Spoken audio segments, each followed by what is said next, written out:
When young Rene Magritte retired to his bedroom on the night of the 12th of March 1912, little did he know the next time he would see his mother would be on the banks of the river in which she took her own life, her nightgown draped over her obscured face.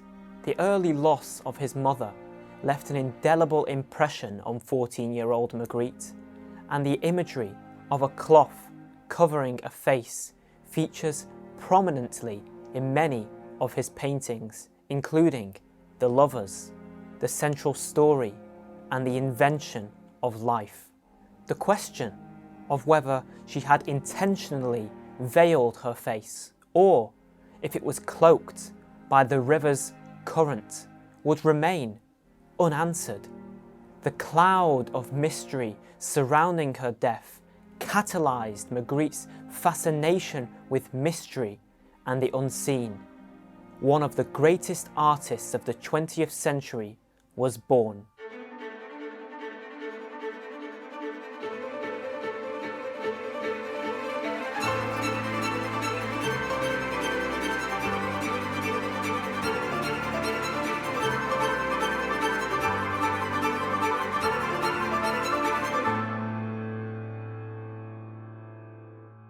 Challenging artistic convention was, for Magritte, an integral part of his existence. His paintings were not designed to be universally decoded, defined, and understood. They were not reducible to a puzzle to be solved. Rather, his paintings were enigmas intended to disrupt the order in our minds.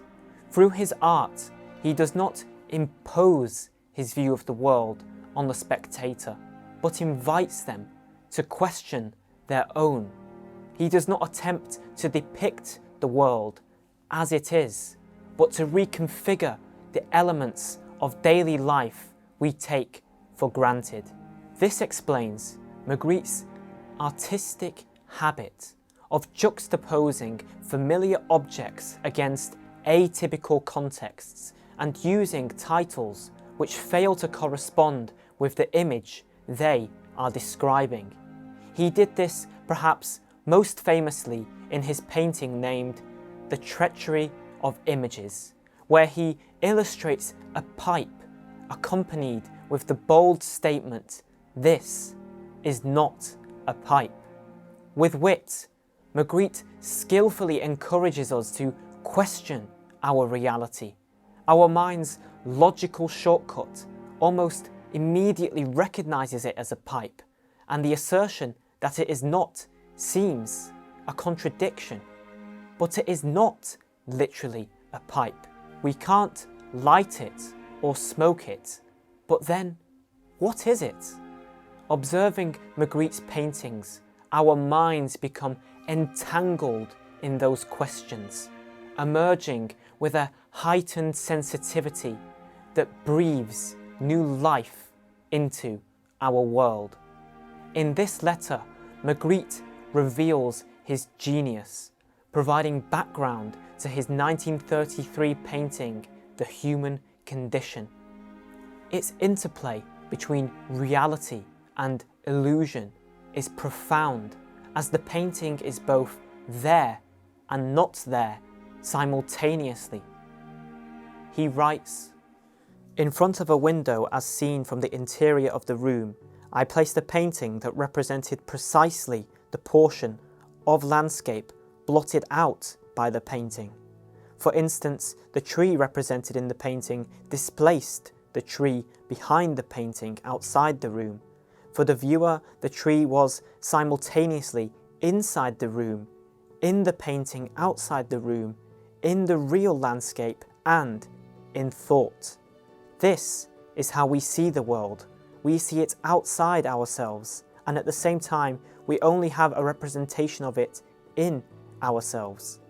Similarly, we sometimes remember a past event as being in the present. Time and space lose meaning, and our daily experience becomes paramount. Questions such as, What does this picture mean? What does it represent? Are possible only if one is incapable of seeing a picture in all its truth. Only if one automatically understands that a very precise image does not show precisely what it is.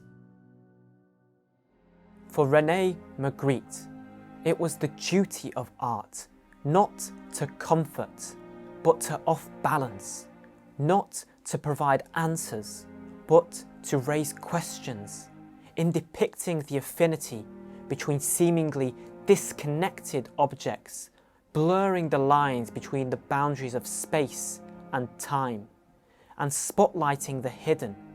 Magritte successfully evoked mystery in his paintings. This was not solely his way of challenging the notion that there was only one way of looking at the world, but a means to open our eyes to the poetic fluidity of our world.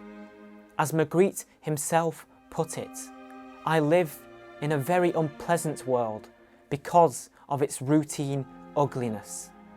That's why my painting is a battle, or rather a counter-offensive.